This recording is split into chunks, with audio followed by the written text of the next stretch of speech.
3900 matric ton எரிவாயுவை ஏற்றிய கப்பல் இந்த நாட்டை வந்தடைந்திருக்கிறது. லிட்ரோ எரிவாயு நிறுவனத்தை மேற்கோள் காட்டி அரசாங்கம் தகவல் திணைக்களம் விடுத்துள்ள அறிக்கையில் இதை பயன்படுத்தி 3 லட்சம் வீட்டு சமையல் எரிவாயு சிலிண்டர்கள் சந்தைக்கு விநியோகிக்கப்பட உள்ளதாக தெரிவிக்கப்படுகிறது. மேலும் 3900 மற்றும் 3700 மெட்ரிக் டன் எரிவாயுவை ஏற்றிய மேலும் 2 கப்பல்கள் முறையே எதிர்வரும் 24 மற்றும் 28ஆம் தேதிகளில் நாட்டை வந்தடையவிருக்கின்றன. எவ்வாறாயினும் இன்றைய தினம் நாட்டின் பல பகுதிகளில் எரிவாயு தட்டுப்பாடு நிலவுவதாக தகவல்கள் வெளியாகி இருக்கின்றன. கடந்த சில நாட்களாக நாட்டின் பல பாகங்களில் லிட்ரோ மற்றும் லாஃப் எரிவாயு தட்டுப்பாடு நிலவுவதாக நுகர்வோரிடமிருந்து முறைப்பாடுகள் கிடைத்துள்ளதுடன் சில இடங்களில் எரிவாயுவை பெற்றுக் கொள்வதற்கான மக்கள் நீண்ட வரிசைகளில் காத்திருப்பதையும் காணக்கூடியதாக இருந்தது. தற்பொழுது நிலைமை குறித்து கருத்து தெரிவித்த லிட்ரோ நிறுவனம் போதுமான கையிருப்பை பேணுவதற்காக புதிய கட்டளைகள் வழங்கப்படுவதாகவும் பிப்ரவரி மாதம் இறுதி 3 எரிவாயு கப்பல்கள் வரவுள்ளதாகவும் தெரிவித்துள்ளார். எதிர்வரும் மார்ச் மாதம் 12ஆம் தேதி முதல் அதிகளவிலான லிட்ரோ வாயு சிலிண்டர்களை சந்தைக்கு விநியோகிக்க எதிர்பார்ப்பதாக வர்த்தக அமைச்சர் வசந்த சமரசிங்க அண்மையில் தெரிவித்திருந்தார். எவ்வாறாயினும் எரிவாயு விநியோகிக்கப்படும் சரியான தேதி குறித்து லிட்ரோ நிறுவனம் தமக்கு இதுவரை அறிவிக்கவில்லை என வர்த்தகர்கள் கவலை தெரிவிக்கின்றனர். 2016ஆம் ஆண்டு ஜனவரி மாதம் 1ஆம் தேதிக்கு பின்னர் அரசு சேவையில் இணைந்து கொண்ட உத்தியோகத்தர்களுக்கு ஓய்வூதிய உரிமைகளை வழங்குவதற்காக அவர்களது நியமன கடிதங்களை திருத்தி அமைக்க அரச நிர்வாகம், மாகாண சபைகள் மற்றும் உள்ளூராட்சி அமைச்சு நடவடிக்கை எடுத்திருக்கிறது. இது தொடர்பாக சுற்றறிக்கையை அந்த அமைச்சின் செயலாளர் எஸ். ஆலோக பண்டார அனைத்து அமைச்சின் செயலாளர்கள், மாகாண பிரதம செயலாளர்கள் மற்றும் திணைக்கள தலைவர்களுக்கு அனுப்பியுள்ளதாக தெரிவிக்கப்படுகிறது. இதன்படி 2016ஆம் ஆண்டு ஜனவரி மாதம் 1ஆம் தேதி அன்றோ அல்லது அதற்கு பின்னரோ அரச சேவையில் இணைந்து கொள்ளப்பட்ட அனைத்து அரசு உத்தியோகத்தினர்களதும் நியமன கடிதங்கள் உள்ள ஓய்வு தொடர்பான சரத்தை திருத்துவதற்கு நடவடிக்கை எடுக்கப்பட்டிருக்கிறது. இந்த திருத்தத்தின்படி அனைத்து அரச உத்தியோகத்தர்களுக்கும் ஓய்வூதிய உரிமை கிடைக்கும் என்பதுடன் இனிவரும் காலங்களில் அரச சேவையில் இணைந்து கொள்ளப்படும் உத்தியோகத்தர்களின் நியமன கடிதங்களும் ஓய்வூதியம் குறித்து சரத்து இவ்வாறு திருத்தப்பட வேண்டும் என அரசு நிர்வாகம், மாகாண சபைகள் மற்றும் உள்ளூராட்சி அமைச்சு குறிப்பிட்டிருக்கின்றது.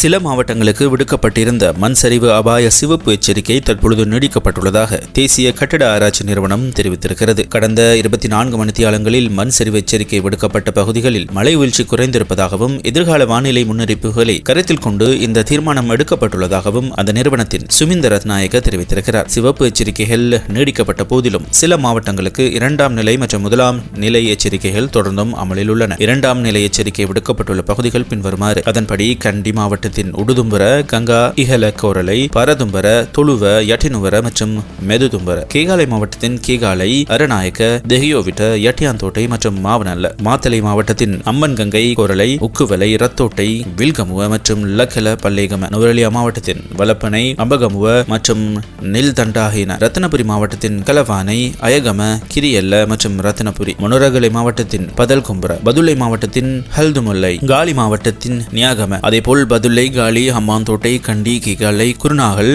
மாத்தலை, மொனராகலை, நுவரெலியா மற்றும் ரத்னபுரி ஆகிய மாவட்டங்களின் 23 பிரதேச செயல பிரிவுகளுக்கு 1ஆம் கட்ட மண் சரிவு அபாய எச்சரிக்கையும் விடுக்கப்பட்டிருக்கிறது. அமெரிக்கா மற்றும் ஈரான் இடையேயான அணு ஆயுத பேச்சுவார்த்தை நடைபெறக்கூடிய இடம் மற்றும் நாள் உள்ளிட்ட விவகாரங்கள் தீர்மானிக்கப்பட்டுள்ளன. இதன்படி ஜெனீவா நகரில் எதிர்வரும் 26ஆம் தேதி பேச்சுவார்த்தை நடைபெறும் என ஓமன் வெளியுறவுத்துறை அமைச்சர் பத்ரா அல் புசைதி உறுதிப்படுத்தியிருக்கிறார். இதுபற்றி அவர் எக்ஸ் கணக்கில் வெளியிட்டுள்ள செய்தியில் அமெரிக்கா மற்றும் ஈரான் இடையேயான அணு ஆயுதம் தொடர்பான பேச்சுவார்த்தையானது எதிர்வரும் வியாழக்கிழமை ஜெனீவாவில் நடைபெற உள்ளது என மகிழ்ச்சியுடன் தெரிவித்துக் கொள்கிறேன். இந்த ஒப்பந்தம் இறுதி செய்யப்படுவதற்கான நடவடிக்கையை நோக்கி அது நகரும் என அவர் தெரிவித்திருக்கிறார். ஈரான் மீது கடந்த ஆண்டு அமெரிக்கா தாக்குதல் நடத்தியதில் இருந்து இரு நாடுகளுக்கும் இடையே பதற்றம் அதிகரித்திருக்கிறது. எப்பொழுது வேண்டுமானாலும் நேரடி போர் ஏற்படக்கூடிய சாத்தியமுள்ள சூழல் காணப்படுகிறது. இந்த நிலையில் அமெரிக்கா தன்னுடைய படைகளை மத்திய கிழக்கு பகுதிகளுக்கு இடம் மாற்றி வருகிறது. எந்த திட்டம் என முன்னறிவிக்கப்படாமல் ஆனால் படையினர் பல்வேறு பகுதிகளில் நிலைநிறுத்தி வருகின்றது. இதன்படி கட்டார் அல்